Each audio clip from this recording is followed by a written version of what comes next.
Hello मेरे प्यारे साथियों, आप लोगों का एक बार फिर से हमारे इस चैनल सिल्वर सक्सेस पर स्वागत है।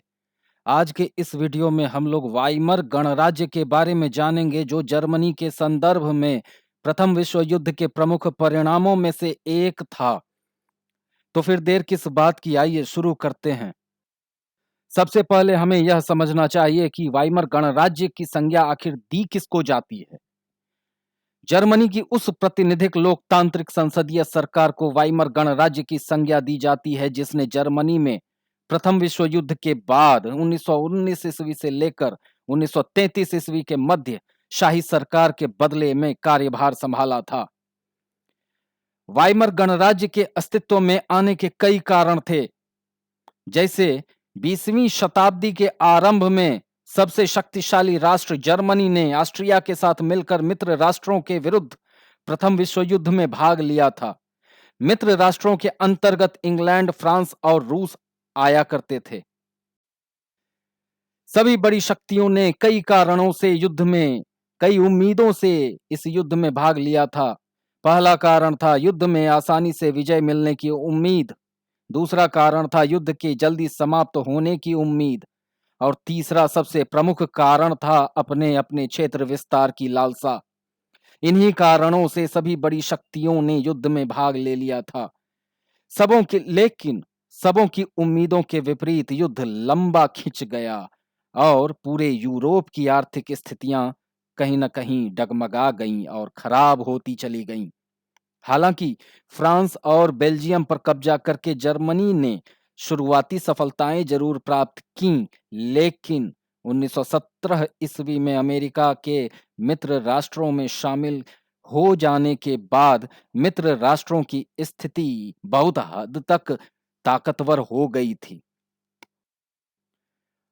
नवंबर 1918 ईस्वी में केंद्रीय शक्तियों को पराजित करने के बाद मित्र राष्ट्रों ने जर्मनी को भी घुटने टेकने के लिए विवश कर दिया। साम्राज्यवादी जर्मनी की हार और सम्राट के पद त्याग ने वहां की संसदीय पार्टियों को जर्मन राजनीतिक व्यवस्था को एक नया स्वरूप प्रदान करने का मौका तो दिया ही साथ एक नई प्रेरणा दी, एक नई शुरुआत करने के लिए।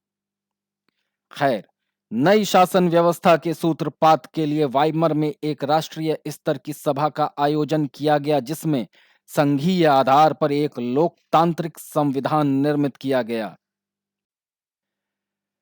आइए अब समझते हैं वाइमर गणराज्य की क्या-क्या विशेषताएं थीं। नई सोच के साथ निर्मित वाइमर गणराज्य की कई विशेषताएं थीं, जैसे उन दिनों जर्मनी की संसद को राइखस्टैग कहा जाता था। राइखस्टैग के लिए जन प्रतिनिधियों का चुनाव करवाया गया। निर्वाचन प्रक्रिया में इस बार औरतों के साथ साथ सभी वयस्क नागरिकों को समान एवं सार्वभौमिक मताधिकार प्रदान किए गए। लेकिन परिस्थितिवश इस नवीन वाइमर गणराज्य को अधिकांश लोगों ने दिल से नहीं स्वीकारा, जिसके पीछे कई कारण थे। सबसे पहला कारण था प्रथम विश्व युद्ध के बाद विजयी हुए देशों ने विभिन्न प्रकार की कठोर शर्तें जर्मनी पर आरोपित कर दी थीं। मित्र राष्ट्रों के साथ की गई वर्साय की शांति संधि कहीं न कहीं जर्मनी की जनता के लिए बहुत कठोर और अपमानजनक थी। कारण स्पष्ट थे कि 20वीं शताब्दी के आरंभ में जर्मनी एक ताकतवर देश था और एक ताकतवर देश के साथ अगर इस तरह की संधि की जाती है तो कहीं न कहीं वहां की जनता के लिए अपमानजनक बात तो होगी ही। इन्हीं कारणों से जर्मनी की जनता ने इस संधि को अपमान के रूप में लिया। इस संधि के तहत जर्मनी को अपने सारे उपनिवेश मित्र राष्ट्रों को दे देने पड़े, जिसके अंतर्गत जर्मनी की 10% आबादी, 13% भूभाग और 75% लोहे के भंडार और 26% कोयले के भंडार आते थे। इतना ही नहीं हुआ, इसके अतिरिक्त भी संधि में कई प्रावधान थे जिन्होंने कहीं न कहीं जर्मनी को बहुत हद तक प्रभावित किया। युद्ध अपराध बोध अनुच्छेद वार गिल्ट क्लॉज के तहत युद्ध के कारण हुई सारी तबाही के लिए जर्मनी को जिम्मेदार ठहराया गया और इसके तहत इस पर जर्मनी पर 6 अरब पाउंड का जुर्माना लगाया गया।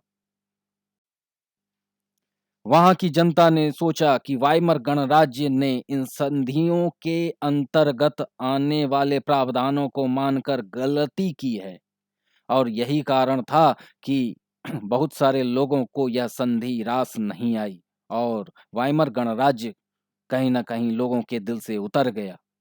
आज के वीडियो में बस इतना ही। अगर आप लोगों को यह वीडियो पसंद आया तो चैनल को सब्सक्राइब करना ना भूलें।